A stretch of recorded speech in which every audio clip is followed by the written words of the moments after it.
ಗೀತಾ ಮಹಾತ್ಮೆ. ಯೇ ಯಥಾ ಮಾಂ ಪ್ರಪದ್ಯಂತೆ ತಾನ್ ತಥೈವ ಭಜಾಮ್ಯಹಂ ಮಮ ವರ್ತ್ಮಾನುವರ್ತಂತೆ ಮನುಷ್ಯಾ ಪಾರ್ಥ ಸರ್ವಶಃ. ಯಾರು ಹೇಗೆ ನನ್ನನ್ನು ಆಶ್ರಯಿಸಿದರೂ ಅವರನ್ನು ನಾನು ಹಾಗೆಯೇ ಅನುಗ್ರಹಿಸುತ್ತೇನೆ. ಎಲೈ ಅರ್ಜುನ, ಆಗ ಮನುಷ್ಯರು ಸರ್ವ ಪ್ರಕಾರಗಳಿಂದಲೂ ನನ್ನ ಮಾರ್ಗವನ್ನೇ ಅನುಸರಿಸುವರು. ಹಲವು ದೈವಗಳನ್ನು ಉಪಾಸನೆ ಮಾಡುವ ಪದ್ಧತಿ ನಮ್ಮ ಸಂಸ್ಕೃತಿಯಲ್ಲಿದೆ. ಕುಲದೇವರು, ಇಷ್ಟದೇವರು, ಕಷ್ಟ ಬಂದಾಗ ಹರಕೆ ಮಾಡಿಕೊಳ್ಳಲೊಂದು ದೇವರು, ಹೀಗೆ ಅವರವರ ಭಕ್ತಿ ಭಾವಕ್ಕೆ ತಕ್ಕಂತೆ ನಮ್ಮನ್ನು ಕಾಪಾಡಲು ದೇವರಿದ್ದಾನೆ ಎಂಬ ದೃಢ ನಂಬಿಕೆಯ ಆಧಾರದ ಮೇಲೆ ಎಷ್ಟೋ ಸಂಕಷ್ಟಗಳನ್ನು ಮನುಷ್ಯನು ಎದುರಿಸಿ ಜೀವನವನ್ನು ಸಾಗಿಸುತ್ತಿದ್ದಾನೆ. ಈ ಎಲ್ಲ ದೇವರ ಮೂಲಶಕ್ತಿ ಚೈತನ್ಯ ತಾನೇ ಎಂಬ ಸತ್ಯವನ್ನು ಶ್ರೀಕೃಷ್ಣ ಪರಮಾತ್ಮ ಸಾದರಪಡಿಸುತ್ತಿದ್ದಾನೆ.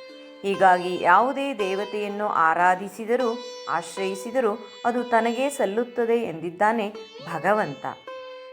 ತ್ರಿಗುಣಗಳಿಗೆ ಅನುಗುಣವಾಗಿ ಮಾನವ ಶರೀರ ಪ್ರಕೃತಿಯಲ್ಲಿ ಆಯಾ ಗುಣಕ್ಕೆ ಸಂಬಂಧಿಸಿದ ದೇವರ ಮೇಲೆ ಅತಿಯಾದ ಭಕ್ತಿ ಉಂಟಾಗುತ್ತದೆ.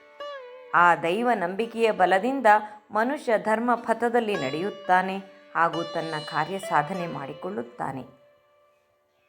ಆತ ನಂಬಿರುವ ದೇವರು ಯಾವುದಾದರೂ ಸರಿ ನಡೆಯುವ ದಾರಿ ಸತ್ಯ ಧರ್ಮದಿಂದ ಕೂಡಿದ್ದರೆ ಅದು ಕೊನೆಗೆ ತನ್ನನ್ನು ಸೇರುವ ಮಾರ್ಗವನ್ನು ತೋರಿಸುತ್ತದೆ ಎಂಬುದು ಭಗವಂತನ ಆಶಯ. ಹೀಗಾಗಿ ಮಾನವ ರುಜುಮಾರ್ಗವನ್ನು ಅನುಸರಿಸುವುದು ಮುಖ್ಯ.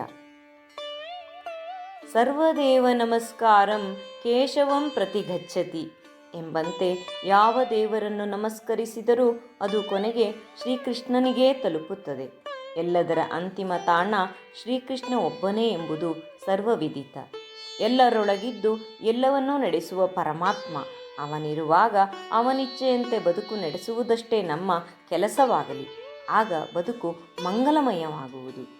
ಹರಿ ಓಂ ಶ್ರೀಕೃಷ್ಣಾರ್ಪಣಮಸ್ತು.